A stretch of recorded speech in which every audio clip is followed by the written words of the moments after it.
group of scientists.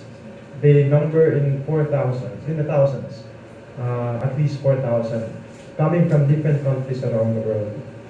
And they have been saying to leaders in as early as the 1980s, hey, may problema tayo sa klima.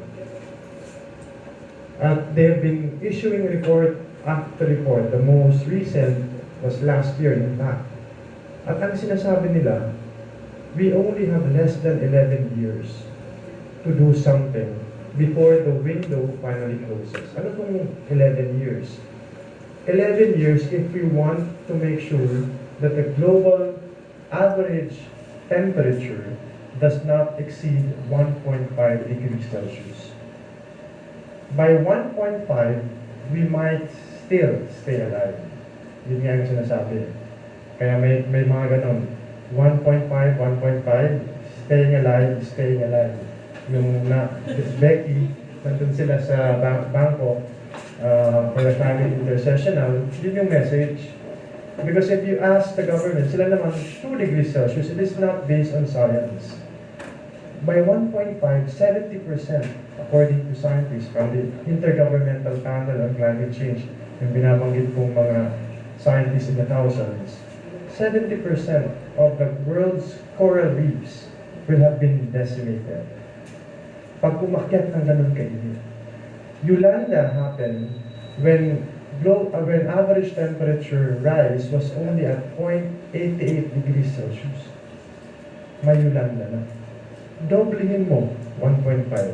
It only means from an arithmetic, I'm no math expert, parang dinoble mo rin yung lakas ng Yolanda.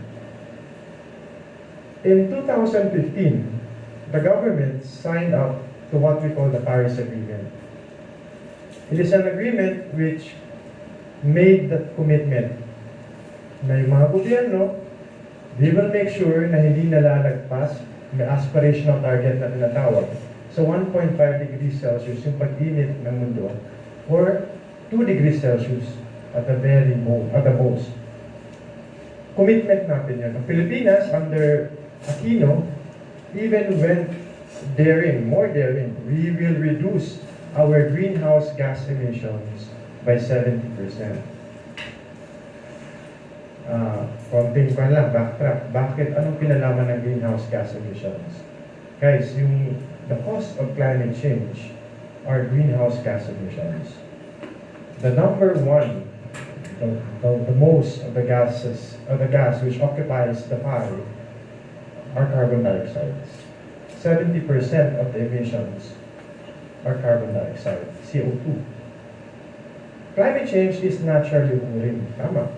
But the climate change that we're experiencing in the last 200 years, pinaka-recent in the last 30 years, is something triggered not by natural processes.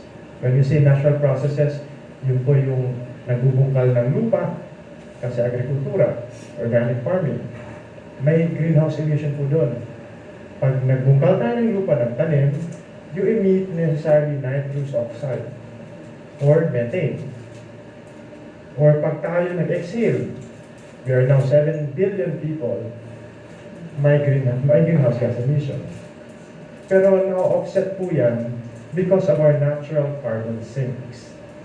Yun yung mga nag-absorb ng mga carbon dioxide.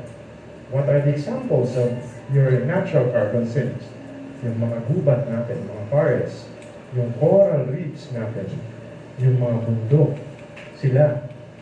So, just imagine if, for example, we bring it closer to home, magtatayo ng isang mega dam, yung Kaliwa Dam sa Sierra Madre. Kakalbuhin mo yung mundo. Saan mapupunta yung mga emissions na yan? Or binasak mo yung Great Barrier Reef sa Australia. Actually, hindi nga tayo nagwasak na dun eh. Or not directly na may ginawa, may parang explosives na nalagay. No.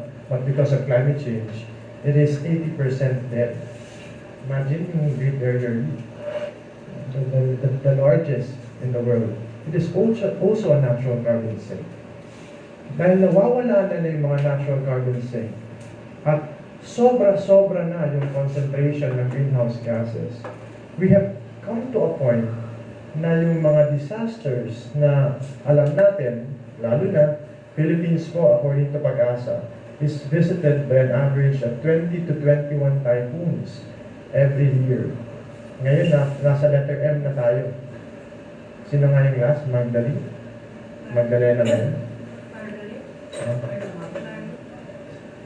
Our scientists, local scientists are saying, kukunti yung bagyo, tama. But they are growing stronger. Mas lumalakas. To a point na even simpleng ulan, tulad ngayon, mapunta dito, bumabaha na yung mga komunidad. Bakit ganito? Someone spoke earlier. Sorry, I could not remember all the names. Bakit ito nangyayari? Ano ba meron? Well, ang Pilipinas po, nasa top 5 most vulnerable to climate change impacts. And this was even highlighted in 2013. Remember 2013? Yolanda happened. I am from Tacloban. That's why this is very close to me because our home was destroyed when Yolanda struck. I thought my entire family was lost to the typhoon. They were able to swim out of the house. Imagine, swim kasi yung storm surge, ganun kalaki. Earlier, and we'll be commemorating its 10th year this year, September 26, si Undoy, na binaha ang Metro Manila.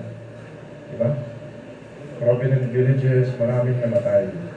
Highlights the very fact na tayo ay isa. We will become practically the poster child of climate change. That's why in the global platform when Filipinos speak, we speak not only from authority but from experience.